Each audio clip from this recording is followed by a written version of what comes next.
Gobierno de Navarra. Nafarroako gobernua.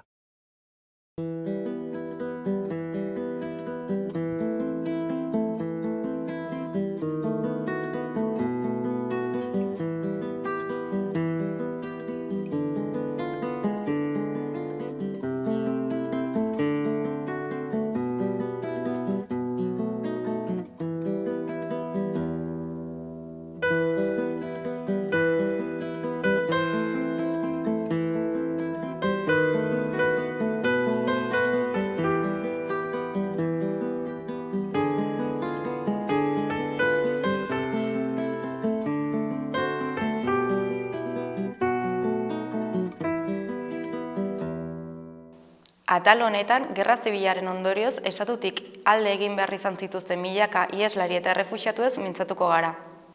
Gerra hasieran eta hurrengo urteetan milaka ieslari egonen dira.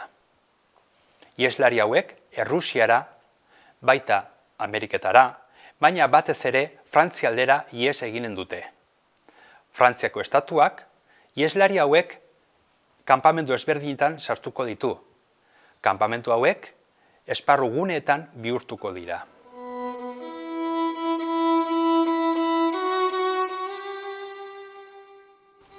Ieslari gehienak Frantziara joan ziren, baina Europara, Estatu Batuetara eta Sobietar Batasunera ere iritsi ziren.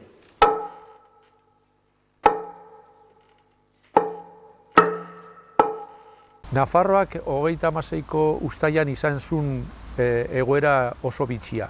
Alde batetikan armetan altxatuak, fasistak eta militarrek eta guardia zibilek nolabait esateko lurralde osoa kontrolatu zuten, baina aldi berean Nafarroak dauka nolabaiteko abantaila. Muga handia dauka iparraldarekiko, Frantziarekiko eta bar. Eta horrek erreztuzun hainbat lurraldetatik jende askok alde egitea. Esateako, altxatzutik Gipuzko aldera, edo Lastitik, Sakanatik Gipuzko aldera, jende asko alde egin zuen uztailako altxalaldiaren lehenbiziko egunetan. Uztailako 21, 22. Gauza bera gertatu zen iparraldeko haranetan, esateko Erronkaritik jende askok alde egin zuen Zubero aldera, Frantzia aldera nolabait esateko. Horiek izan ziren lehenbiziko iesaldi nolabait esateko taldekakoak edo masiboak izan zirenak.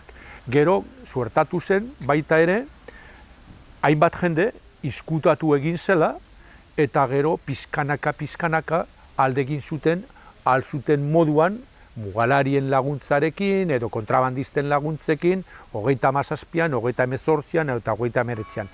Baina lehenbiziko, nolabait esateko, erbesteraldi edo iesaldi masiboak suertatu ziren uztailaren bertan, baina, esan dudan bezala, hainbat tokitatik errezago zeukatelako alde egitea. Sakan aldetikan Gipuzkura edo Erronkaritik Zubero aldera.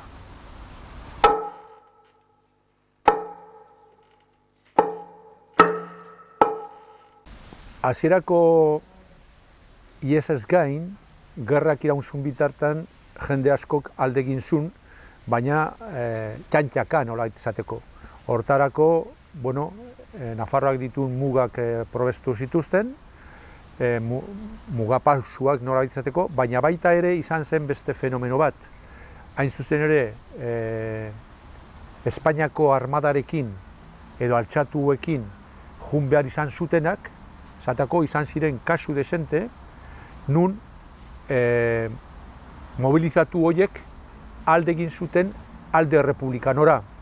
Pasatu ziren alde republikanora eta orduan errepublikanoekin egin zuten gerra eta gero gerra amaitu zenean noski erbestera jun ziren errepublikanoekin batera. Zan nahi dut, izan ziren berez iesa zuzena egin zutenak, hasierakoak, eta gero izkutuan egon zirenak eta pizkanaka mugaz bestaldera jun zirenak, eta gero beste hirugarren sektore bat gerraren barruan, naiz eta igual gerra hasi alde nazionalean, alde egin zutenak alde republikanora, eta gero errepublikanokin batera erbestera jun ziren gerra amaitu zenean.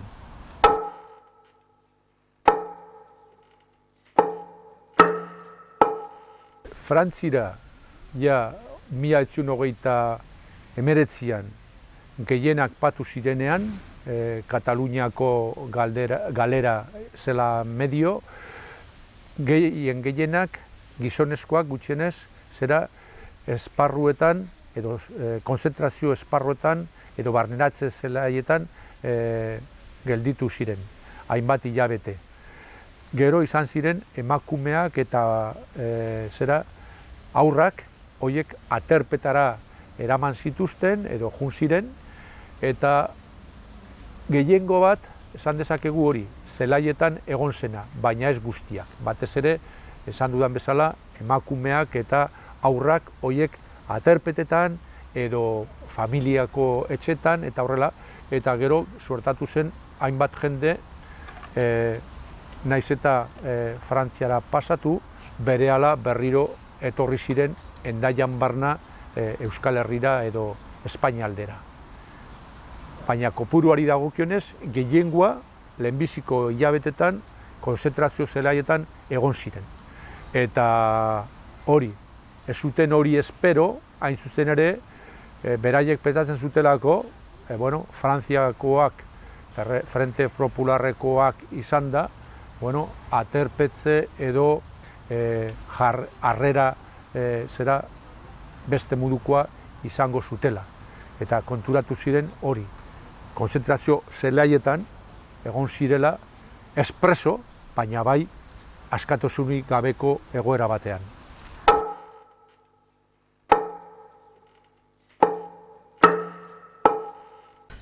Nafarroako Memoriaren Institutuan 2020rako programazio zabala prestatu du erbestearen inguruan. Prestatu dugun ekimen artean, badugu adibidez, nazien konzentrazio esparruetan egon ziren Nafarrei buruzko errolda bat, erbesteari buruzko ikerketa pare bat enkargatu dira, gero ikusentzunezko topaketa bat, eta Gerardo Lizarragari buruzko urtea bukatzeko prestatuko dugu Nafarroako museoan.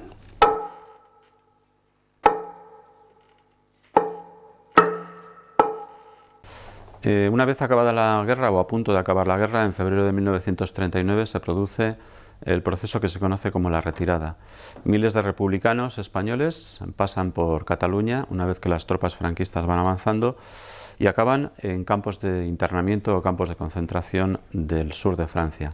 En concreto, el primero fue Argelers-sur-Mer. No obstante, el exilio en Navarra comienza ya nada más iniciarse la guerra civil en julio de 1936.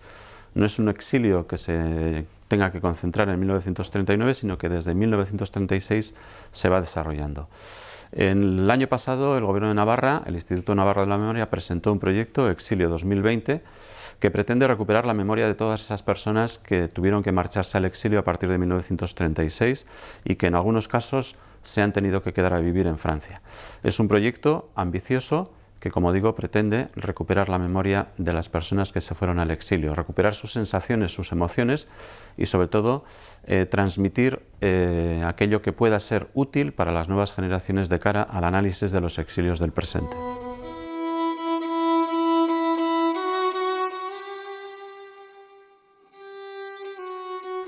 Frantzian errefuxiatuak esparrugunetan sartu zituzten, arras baldintza txarretan. Pirinioetako esparrugune famatuena Gursen kokatzen zen.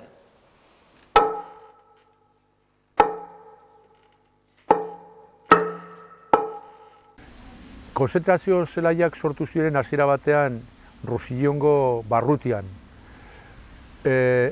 Argelesen, Sanzipkienen, Lebarkarezen, hor sortu ziren lehenbizikoak. Hor izan behar dugu kontuan, bataz beste 230.000 lagun atxilotu edo gatibu izan zituztela.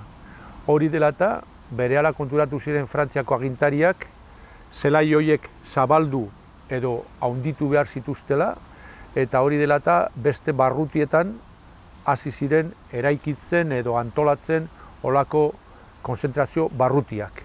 eta inguruko departamentuetan, bai Agden, bai Bremen, bai Noen, bai Zetfonden, bai Gursen antolatu zituzten beste zelai batzuk.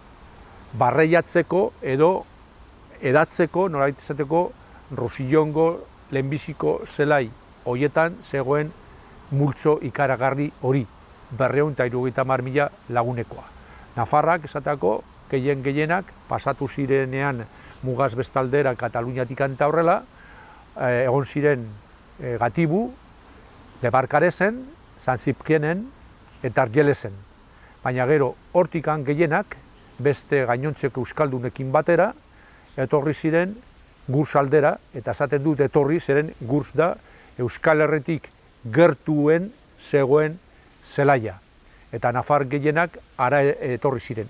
Ez guztiak, zeren beste batzuk jun ziren, gutxiengo bat jun zen Bramera edo Zetfontera, baina Gursera etorri ziren 400 inguru Napar gainontzeko euskaldunekin batera.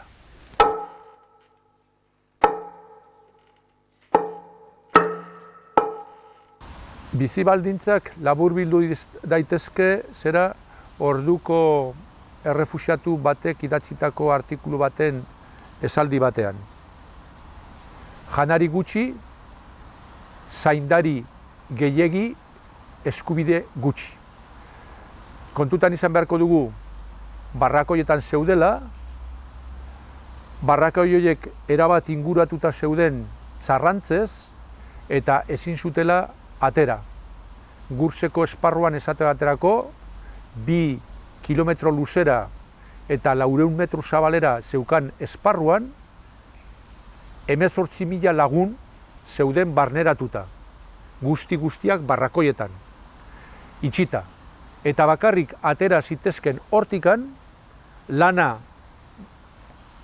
ematen zietelako Frantziako esparruan, edo berriro bueltatzen zirenean, edo bueltatzen zirelako Espainia aldera, baina bestela hor egon behar zuten. Eta hor egon ziren hainbat jende hilabeteak eta hilabeteak. Bizi baldintzak beraz txarrak ziren. Zeintzuk ziren bere zaindariak? Pues Frantziako armadako nolabait izateko partaideak. Espai deitutakoak, jendarmeriakoak eta batez ere armadako soldaduak. Eta horregatikan, beraiek harrituta zeuden, zeren pasatu ziren Frantziara pentsatuz askatasunezko herrialde batetara pasatzen ari zirela, baina gero konturatu ziren, naiz eta preso ez egon, presoen bizi baldintzen antzera bizi izan zirela. Ondo gordeta gainera hori Frantziako militarrekin.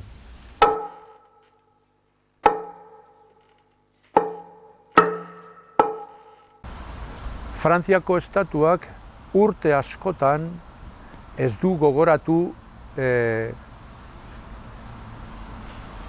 pasarte hori.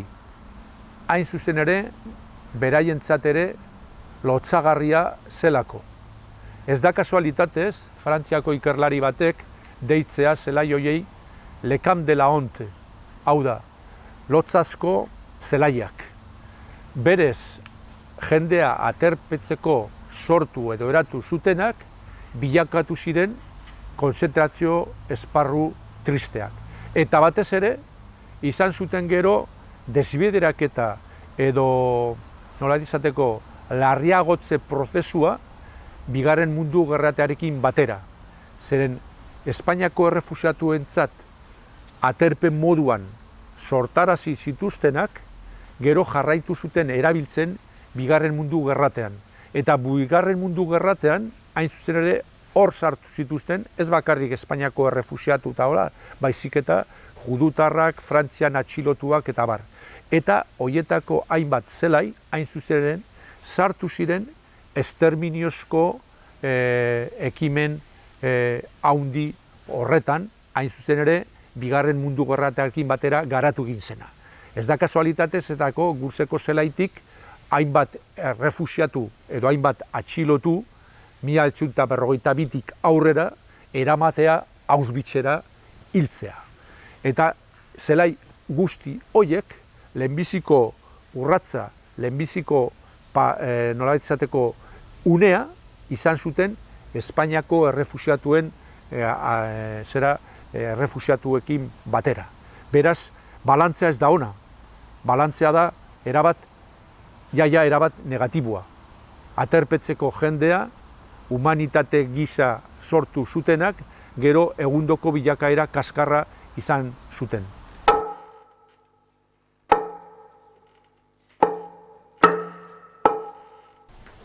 Mila 1989an, Kataluniako frontean gerra amaitu zuenean eta gailendu ondoren, frankistek matxinatuak gailendu ondoren, errefuxiatu pila bat muga gurutzatu zuten Kataluniako iparraldetik Frantziaruntz eta Kataluniako iparraldera. Han bertan eremu batzuk iriki zituzten, konzentraziozko eremu batzuk, Argelès-sur-Mer eta bar. Eta han elkartu egin ziren euskaldunak eta tartean ere nafarrak. Negoziatu egin zuten, Eusko Jaurlaritzako kide batzuk negoziatu egin zuten, eta handikan hilabete batzutara iriki egin zuten Zuberotik gertu, iparraldekotik, atarratzetik 15 kilometrotara eremu bat, bereziki hortarako euskaldunak, Ipar Katalunian aurkitzen ziren euskaldun guztiak, nafartar barne, iparralderuntz eramateko. Eta eremu hori Gurs herri txiki batean zegoen, eta han elkartu egin ziren 5.000-6.000 bat euskaldun.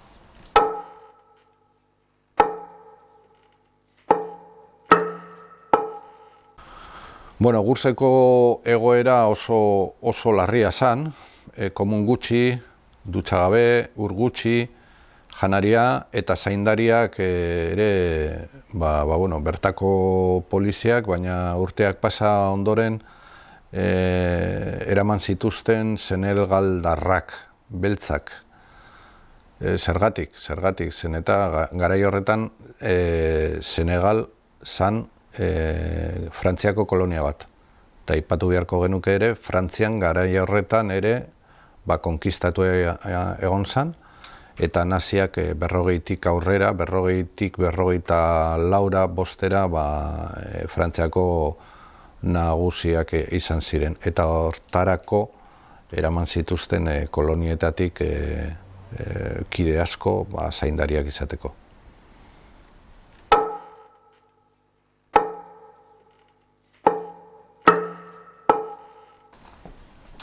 Gurseko konzentrazioz eremua esan esterminiozkoa, baizik eta konzentrazioa, hor ere sartu zituzten euskaldunak, baina baita ere brigadista batzuk eta judu batzuk. Eta judu horiek batzuk iparraldekoak izan, gero esterminiozko eremutara eraman zituzten Dachauera, Mauthausenera eta bar. Baina euskaldunentzat bakarrik izan zen konzentraziozko eremu bat. Eta orduan bertan egon, sarraski batzuk egon ziren eta orduan bertan egon. Eta jakina denez, aliatuek Frantzian sartu ziren, askatu egin zuten Frantzia, baina Gurs esan itxi. Eta azken hilabetetan, urte batean, bertan sartu zituzten alemanak, naziak, kolaboratzaileak eta naziak. Bertan ere, eta euskaldun batzuekin ere nahaztu egin ziren, ez? Gurseko esparrugunean, hilerria eta interpretazio gunea aurki ditzakegu.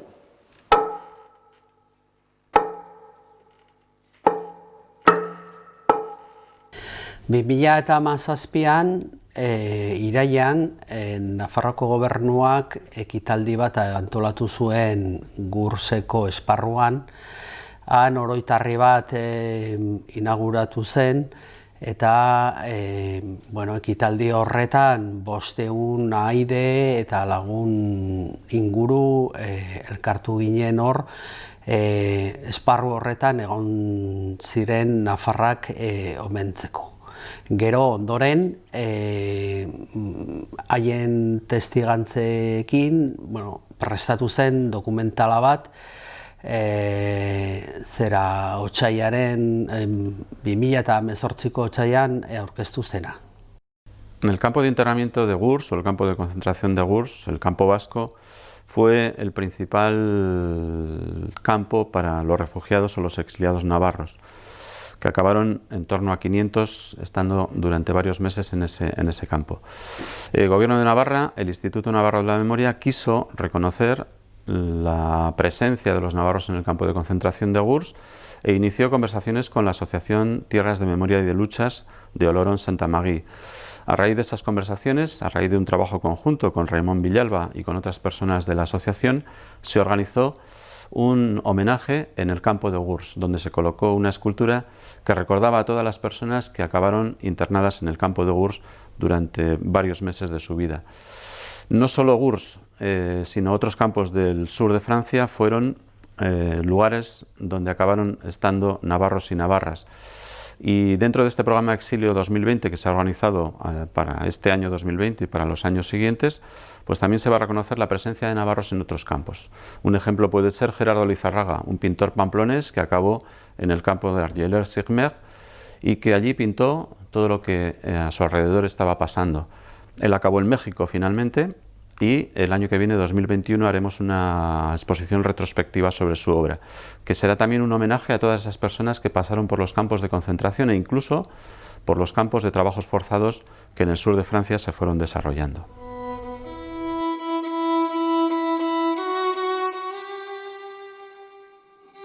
Balorazio kaskarra edo latza egin behar da, batez ere ematen du orduko historia eta orduko gertaerak ikusita gure gizarte demokratiko eta aurrerakoiak ez dula deus ikasi edo gutxi ikasi du.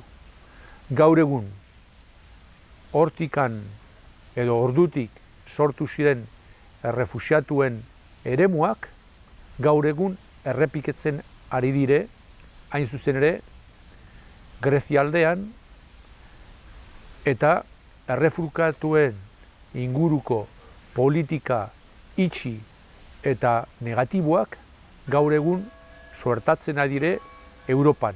Aldatu dire koordenadak, eskala aldatu eginda, eta lehen Frantziari zegokioen ardura hori, orain Europa osoari dagokio. Eta Europa, hain zuzen ere, hor barruan sartzen dugu Frantziak, Espainia, Grezia, eta herrialde guztiak, Alemania, eta abar, jokatzen ari da berdin-berdintxu. Bere politika da errefuxiatu horiek kanporatzea, eta ezin badute kanporatu, beraiek dituzten bizi baldintzak eta horrela dire oso okerrak, orduan bezalakoak. Orduan, balantzea da ordukoa negatiboa zen, eta gaur egungoa, zera 70 urte pasata gero berdintxua, okerra, edo okerragoa.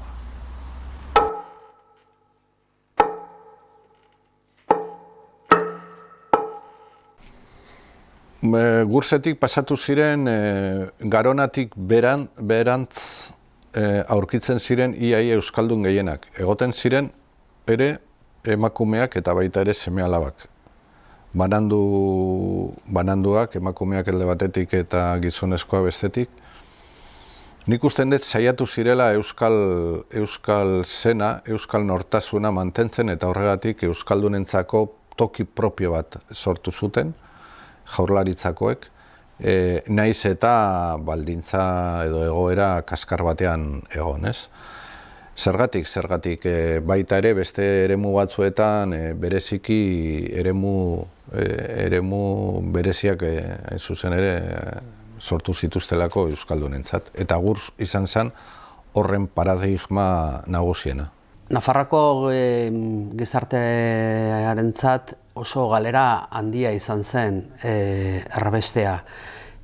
Milaka lagun atera ziren Nafarroatik, asko ez ziren itzuli, Frantzian eta Hego Amerikan, bereziki Argentinan, Txilen eta Mexikon gelditu ziren, eta horiekin galera soziala, intelektuala eta ekonomiko oso nabarmena gertatu zen. Orduan, gure ustez, Nafarroak badu zor importantea pertsona hauekin, eta horrexegatik saiatzen ari gara haiekin harremanetan sartzea.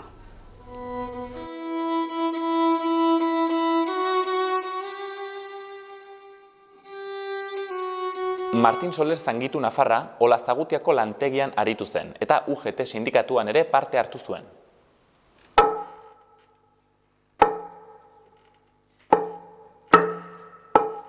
Martin Soler Zangitu Altsatzutko semea dugu, 1911an jaioa Altsatsun, langile, porlaneko fabrikaren edo horren langilea, aldi berean Alderdi Sozialista eta UGTko partaidea.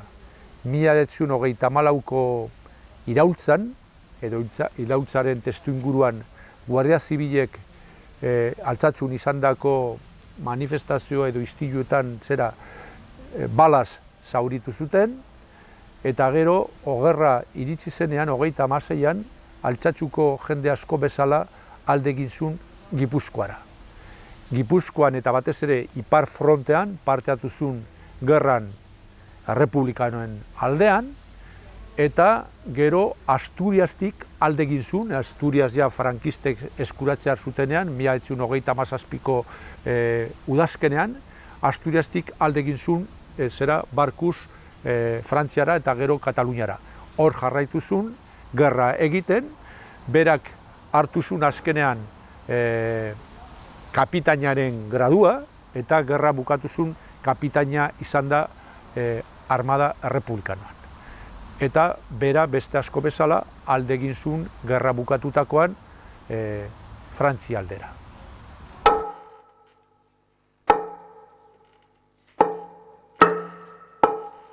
Martin Soler Zangituk alde egin zuen otsailaren lehenbiziko egunetan mugaz bestaldera, eta badakigu Argelesko zelaian apirilak 12an hor dagoela. Gero, apirilaren hasieran, beste 600-700 errefuxiatuekin lehenbiziko espedizioa osatu zuen Gursera juteko. Eta apirilaren hasieran beraz Gursen dugu.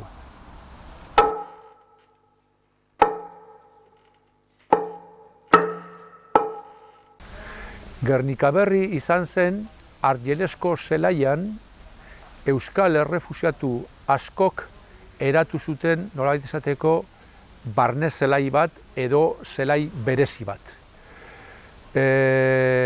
Eta horren zelai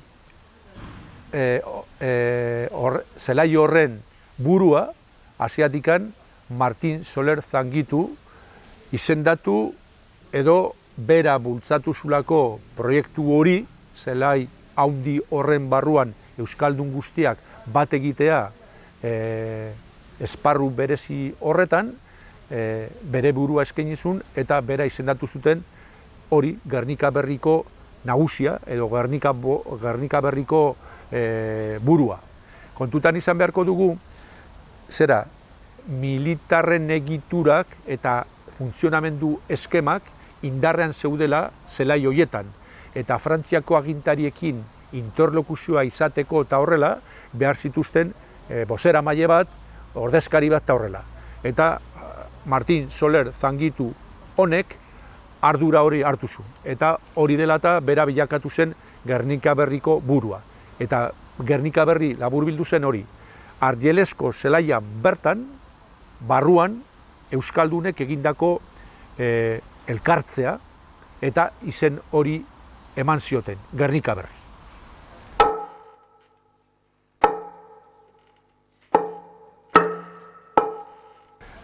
Frantziako agintariek konturatu ziren hasierako hiru esparri horietan, San Ziprienen, Lebarkarezen eta Argelesen, jende gehiegi zeudela.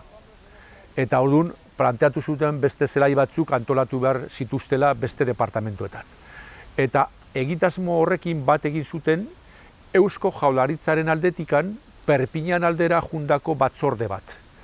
Errefuxiatuak laguntzeko jundako batzorde bat. Eta orduan Frantziako militarrei planteatu zieten egitea zelai bat ahalik eta gertuen Euskal Herritik edo Euskal Herrian bertan. Hori dela eta sortu zen Gurseko egitasmoa.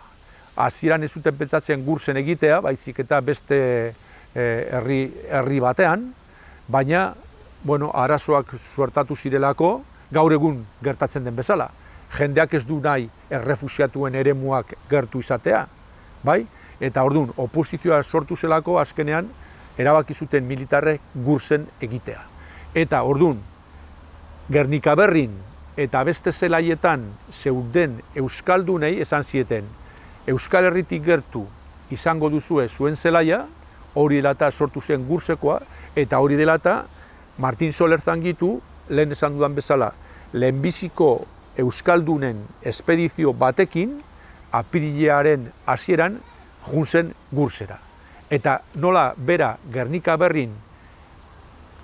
Berrikoen ordezkaria edo burua zen, Gurseko euskal zelaiaren buru izendatu zuten Frantziako militarrek edo horrela hartu zuten, eta bera jun zen Gursera apirilearen hasieran, izanik zera euskal zelaiaren burua, Gursekoa ere.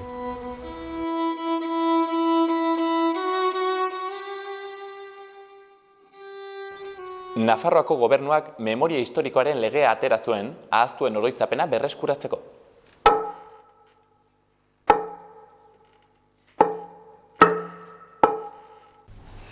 Egia esan da, Nafarroan bertan oso dokumentu gutxi daude.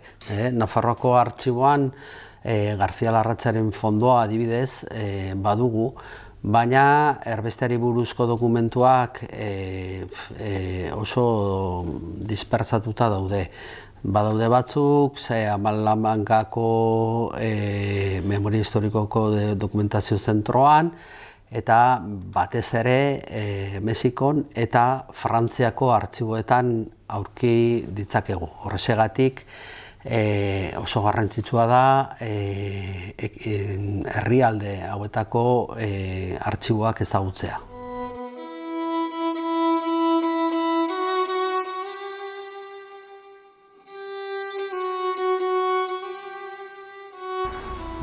Nafarroaren kasuan ezagunena dugu Nafarroan bertan izandako errepresioa.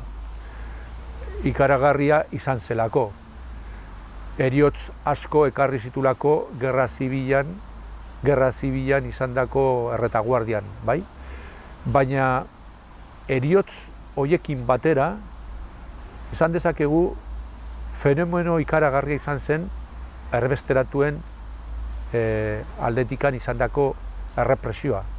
Esan nahi dut, hemengo heriotzekin batera erbesteak ekarri zuen heriotz zibila dei dezakeguna. Eta pentsatzen dugun, baina handiagoa izan zen fenomeno hori Nafarroan ere. Izan ere, Gursen bakarrik dakigu 200 inguru napar izan zirela hor barneratuta.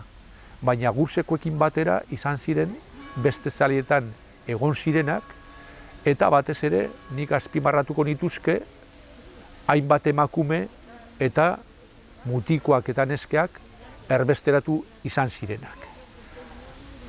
Eta erbesteratu horiek izan zuten Espainiako Gerra Zibiletik alde egindako erbesteratuen patua. Zan nahi dut, Espainiako Gerra Zibilak sortarazizun erbesteratze hori oso luzea izan zen. Zenkotutan izan beharko dugu, gero etorri zela Bigarren Mundu Gerratea, baina Bigarren Mundu Gerratea bukatu zenean, ez zen Espainiara bueltatu demokrazia. Eta erbesteratuen fenomenoa urten iraupenari dagokionez oso luzea izan da. Eta Nafarroako kasuan hori suertatu zen, hain zuzen ere. Hainbat jende erbestera jun ziren, eta asko eta asko ez ziren sekulan bueltatu Nafarrora. Orduan esan nahi dut, erbesteratuen fenomenoa pentsatzen dugun baino handiagoa izan dela Nafarroaren kasuan, eta izan ditula, hain zuzen ere, Espainiako Gerra Zibilaren ondorio suertatutako erbesteratzearen ezaugarriak. Bere iraupen luze jende batzuentzat betirako erbesteratzea izan zena. Esan dezakegu, segurazki, sekulan ez zuten pentsatuko Oliteko edo Sesmako edo Burgiko nekazari batek erbesteratu zirenean, betirako erbesteratzea izan behar zutela Frantzian, Txilen edo Mexikan. Eta hori suertatu zen napar askorentzat ere. Hausnartu behar bagenu exilioa eta Gurseko konzentraziozko eremua, nik usten dut beste motako hausnarketa bat egin beharko genuke. Zen eta exilioa, ez gerra baizik eta exilioa izan daiteke niretzako, nire usterako izan daiteke Euskaldunen 20. mendekoaren pasarterik ilunena eta bortitzena. Zergatik diote hau, zen eta 150.000 Euskaldun ihes egin zutela, eta horietako askok Gursen bertan sartu egin zituztela, eta horri ez diogu behar bezalako garrantzia eman. Bai, hor gelditzen da anekdota balitz, baina kontutan hartu beharko genuke garaiko populazioaren 15% izan zala. Beraz, ari gera zenbaki potoloetan.